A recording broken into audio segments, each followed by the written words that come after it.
अमेरिकी research firm Hindenburg की report का अडानी ग्रुप पर असर कम नहीं हो रहा है। एक और जहां शेयरों में गिरावट के चलते गौतम अडानी की नेटवर्थ 50 अरब डॉलर के नीचे खिसक गई है, तो वहीं वे नई डील से किनारा करते नजर आ रहे हैं। हाल ही में उन्होंने डीबी पावर के साथ डील पर ब्रेक लगाया, तो अब उन्होंने पीटीसी इंडिया के साथ सौदे से हाथ पीछे खींच लिए हैं। देश के अरबपति बिजनेसमैन गौतम अडानी का अडानी ग्रुप अब पीटीसी इंडिया लिमिटेड की हिस्सेदारी खरीदने के लिए बोली नहीं लगाएगा। इससे पहले ऐसी खबरें आई थी कि अडानी ग्रुप सरकारी क्षेत्र की इस कंपनी में हिस्सेदारी खरीदने में दिलचस्पी ले रहा है, लेकिन अब मीडिया सूत्रों के हवाले से जो रिपोर्ट सामने आई है उसके मुताबिक खुद गौतम अडानी ने पीटीसी इंडिया में हिस्सेदारी के लिए बोली नहीं लगाने का फैसला किया है। पर आखिर ऐसा क्यों? जो अडानी हर सेक्टर में इन्वेस्ट करते रहे हैं, वो अब क्यों ऐसे अच्छे डील से किनारा कर रहे हैं?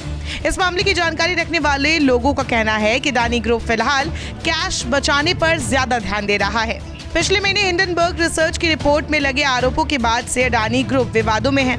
हालांकि अडानी ग्रुप ने इन आरोपों को बेबुनियाद और भारत पर हमला बताकर खारिज कर दिया है, लेकिन शेयर बाजार में उसके शेयरों पर इस विवाद का बुरा असर पड़ा है, जिसे नजरअंदाज नहीं किया जा सकता है। ब्लूमबर्ग रिपोर्ट ने जनवरी में खबर दी थी कि अडानी ग्रुप पीटीसी इंडिया की इक्विटी खरीदने में दिलचस्पी ले रहा है और इसके लिए ग्रुप पीटीसी से जुड़ी जानकारियों की समीक्षा भी कर रहा है। लेकिन अब ब्लूमबर्ग ने ही बताया कि कुछ साल पहले तक पावर ट्रेडिंग कॉर्पोरेशन कही जाने वाली कंपनी में हिस्सेदारी खरीदने में अडानी ग्रुप की फिलहाल कोई दिलचस्पी नहीं है। ब्लूमबर्ग के मुताबिक उसे ये जानकारी कुछ सूत्रों ने नाम नहीं बताने की शर्त पर दी है। रिपोर्ट के मुताबिक अडानी ग्रुप के एक प्रतिनिधि ने इस बारे में कोई टिप्पणी करने से भी इनकार कर दिया है। रिपोर्ट्स के मुताबिक पीटीसी इंडिया में हिस्सेदारी खरीदने वाली 4 सरकारी कंपनियां NTPC limited, NHPC limited, power grid corporation of India और power finance corporation PTC India में अपनी 4% हिस्सेदारी बेचने पर विचार कर रही है। कुल मिलाकर 16% हिस्सेदारी बेचने के इस प्रस्ताव के बारे में इन सरकारी कंपनियों की एक एडवाइजर के साथ बातचीत भी चल रही है। पीटीसी के शेयर की मौजूदा कीमत के हिसाब से इस 16% हिस्सेदारी की वैल्यू $52 मिलियन या करीब 430 करोड़ रुपए होगी।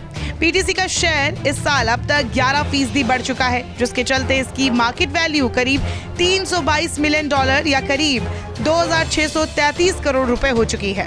कुछ ही दिनों पहले ये खबर आई थी कि अडानी पावर ने छत्तीसगढ़ में थर्मल पावर प्लांट का संचालन करने वाली कंपनी डीबी पावर के अधिग्रहण से भी हाथ पीछे खींच लिए हैं।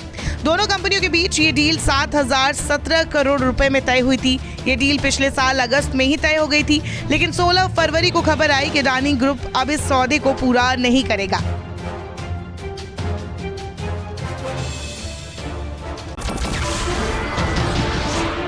नमस्कार, मैं हूं मानक गुप्ता।